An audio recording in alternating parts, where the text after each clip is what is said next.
Alright guys, heading out to check those coon traps along with my snares. Nothing in the first trap, but I'm battling some tough terrain right here. I know y'all can't see it, but that is downhill and it's rutted out super bad.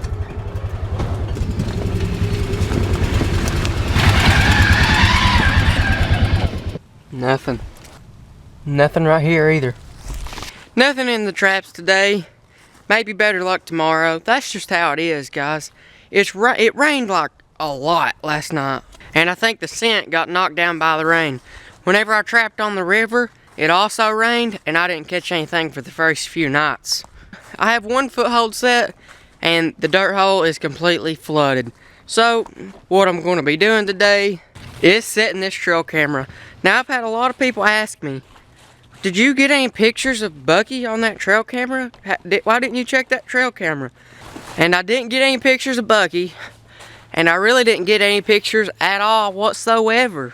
So that's why I didn't tell y'all. Because why would I tell y'all that nothing happened? I mean, I guess I'm telling you now, but yeah, nothing was on it, not even a squirrel. I was a little disappointed, but that's how it is too.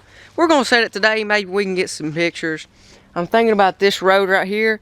This leads up into my field to where my traps are. Deer season, it's about out. I've just about given up on killing Bucky, but predators and trapping season is still out. So if I know that predators, maybe a big bobcat's traveling this route, like once or twice a week, I may just set me up a good foothold right there and try to catch him. So this trail camera is more than just deer. Alright guys, my camera is crooked. That's because it's hanging onto a tree with a two-legged tripod. So that's the best I can do. We're going to set it right here. We have to set it pretty high so it can get this slope real good. Alright, we're going to turn it on.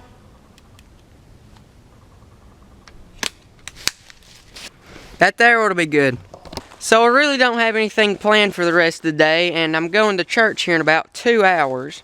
So we're just going to take a little hike in the woods and see what we can see. Hopefully we can find a few good squirrel holes, maybe a few good nut trees.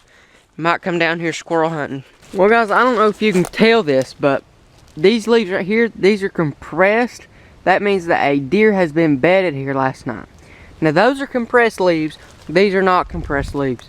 I don't know if the camera can see difference, but that was a deer that slept right there. Now, if what I'm thinking is right, we should be able to go to the closest trail, which is this one right here, go about 10 yards and find some clumped poop. There it is. What did I tell you guys? It's clumped up and everything. Here we got good clumped poop. Now, a lot of people will say that clumped poop means that it's a buck. I've had a professional elk guide tell me that clump poop is where they've been bedding, and an elk is basically just a big deer, same habits. I may be wrong, but I've never seen a deer bed without clump poop about 10 to 15 yards away from it. And yeah, you may find clump poop right out in the middle of the field. Well yeah, they bed right out in the middle of fields sometimes. And in deer hunting, finding where the deer bed at is really important. And finding their clump poop, that's how you find it. Right there guys, that there is a coon hole. That means that that whole tree is a den tree. Now I just learned this today from a coon hunter. But for a coon to be able to go into a hole, it only has to be as big as their head, and their whole body will fit too. Sort of like a cat. Now guys, on this tree right here, I can't help but notice there's a lot of bark missing gone right through here, and it's been scratched up bad, and it goes quite a ways up the trees. Now what this leads me to believe is that somewhere up there, there's a hole. And whatever this was going to it daily. There it is guys, I backed up from the tree a little bit.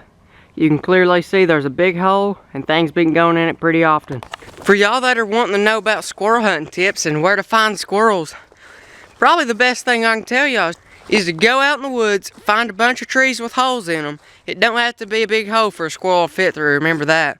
And if they look like they're being used regularly, that's about all you could ask for. Maybe a few good nut trees, white oaks, hickories, walnut trees around, and then you'd be set. Once you start finding trees with holes in them, you basically found the squirrels. So guys, the main point of this video was to check my traps and let y'all know about the trail camera story.